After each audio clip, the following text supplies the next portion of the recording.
What are you guys doing out here this afternoon? Okay, so the Bellbrook Police Department assisted Dayton PD and Dayton FBI agents with the execution of the search warrant. So Bellbrook units were here to help facilitate the execution of that search warrant. What connection does this have to the shooting? This is connected to the events that happened in downtown Dayton early this morning. Is this the confirmed address of the suspect? I'm not going to give you the address, but we are close to where that is, yes. The suspect lives on this street? Yes. What exactly are police looking for? Well, I don't know. That's Dayton PD was here. And they were assuming they were just collecting evidence they thought might be germane to the ongoing investigation of the shooting.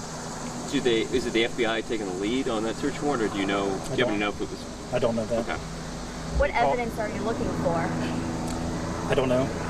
I'm assuming that they're looking for anything that's connected to what had happened earlier in the day. They had to call in the bomb squad or anything for any hazardous material, anything explosive like? I think they cleared the house and a few of the vehicles that were here. Whether the bomb squad was here in some regard, I know they took due regard in making sure that everything was safe when they went in there. Who all lived, or how many people lived in the house that you guys are searching? I'm not entirely sure. At least 3 or 4. It's a family. Family. Any idea what they've removed so far from the house generally? I don't know, and probably couldn't. It wouldn't be fair for me to speculate on that. And were there any concerns as far as like explosive devices or anything like that that you're aware of? No. Were there a range of weapons that you guys have gotten from the scene, or? I don't know what was collected or taken from the house, so that would be a question to ask Dayton PD or the FBI. So when did they begin searching? Well, I got here at 8, and it was already being executed and being done. We had officers here initially at the scene just after 4 o'clock this morning, so I think they were, it was sometime around 6 o'clock when this was, they got entry into the house. Is this search still ongoing at this point? Everybody that was involved in the investigative part of the search has left the scene. Tell us why the road is still going to stay blocked then. Well, the road's going to be blocked because we are trying to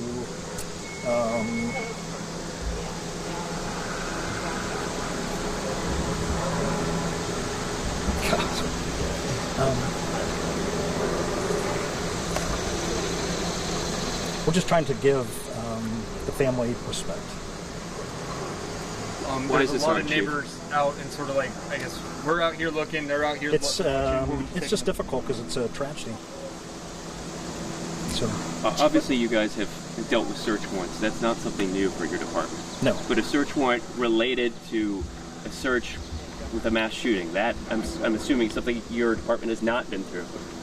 Well, yeah, that would be a little big for Bellbrook PD to handle by itself. But again, this was an executed warrant that was asked for and executed by Dayton Police and Dayton FBI agents. So we were here to facilitate that, being that it was in the city of Bellbrook. Did you ever imagine in your wildest dreams that something like this, and you guys would be executing a search warrant in this matter? No. It's sad that these seem to be more the norm than not. So it's things that we train for as far as the active shooters. We train for those kind of things, but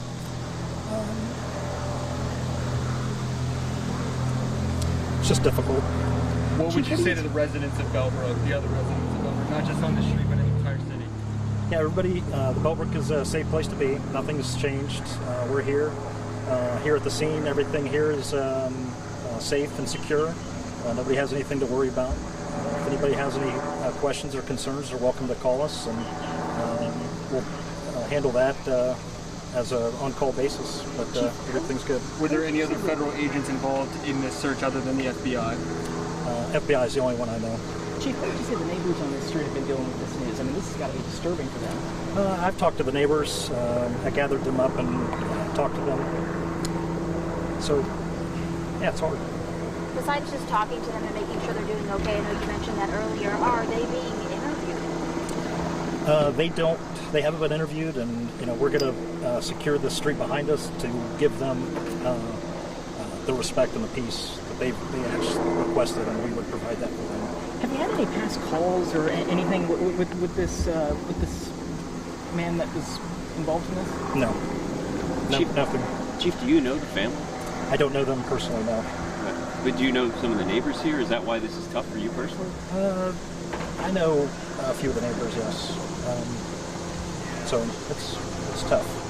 Any idea why the Oregon district? I don't know. I don't know any connections as to that to here. I don't know specifics. I don't know any of the storylines or the plots, so I can't answer to anything like that. How much of an area does Bellbrook cover?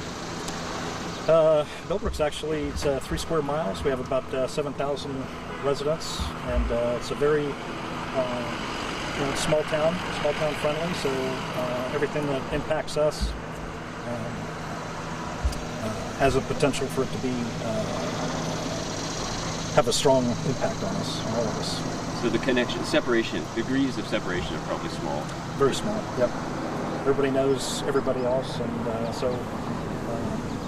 yeah, it's difficult. Is there anything in your mind you can compare this kind of thing to just what happened in Dayton last night and having to come down in your backyard like this?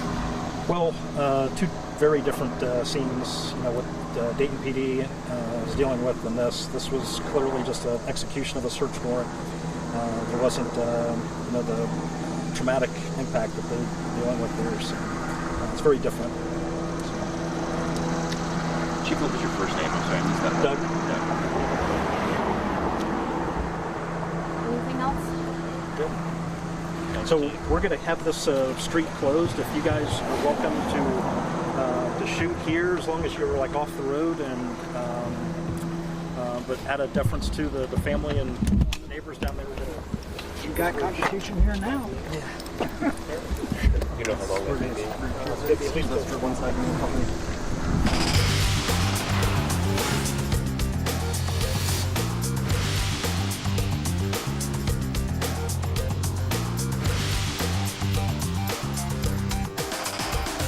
ABC News, straightforward.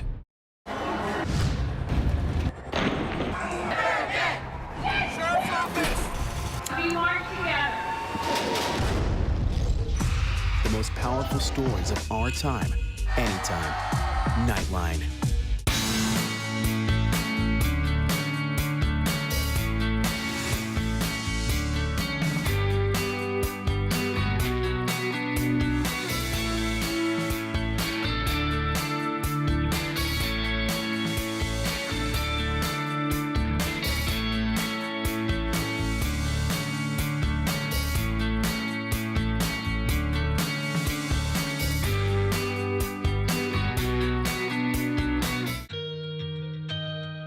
As we fly over ground zero. Almost every home here has sustained damage. Everything has just been wiped out. Glad you're okay.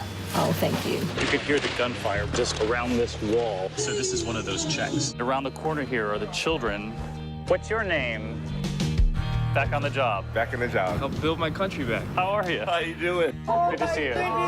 ABC's World News Tonight with David Muir is America's most watched newscast. Your mom said, comb your hair. Your dad told you, smarten up. Your dog is judging you right now. And your best friend just called you crazy. We all need someone who'll pull no punches and give it to us straight. Now imagine getting your news like that. No bull, no spin, just give it to me straight. Straightforward news, straight to the heart of the story. ABC News, straightforward. What's the most innovative daily news podcast out there to listen to every day? Well, the Edward R. Murrow Awards say it's Start Here, the daily news podcast from ABC News. Even the New York Times calls us a top news podcast worth listening to. Start Here, free on Apple Podcasts.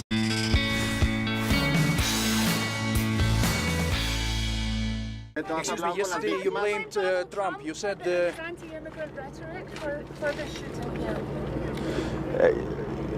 You see a president who, in his first speech as a candidate for the highest office in the land, described Mexican immigrants as rapists and criminals, has been warning about the threats of caravans and asylum seekers who he's described as animals and an infestation, despite the fact that immigrants commit crimes at a far lower rate than do those who are born in this country, despite the fact that we are now in one of the safest cities in the United States of America, safe not despite, but because it is a city of immigrants. The president's language, his rhetoric, has produced the kinds of hate crimes that we saw in El Paso yesterday, but we've been seeing across this country. They've been on the rise for each one of the last 3 years. So we cannot act as though this were just some kind of natural disaster or a matter of course for this country or the new normal for the United States. There is a very real cause to this, and President Trump is part of that, but he exists in a racist environment that is being fueled by Fox News, by those who on the internet traffic in these conspiracy theories, the open hatred and intolerance that has found a home in people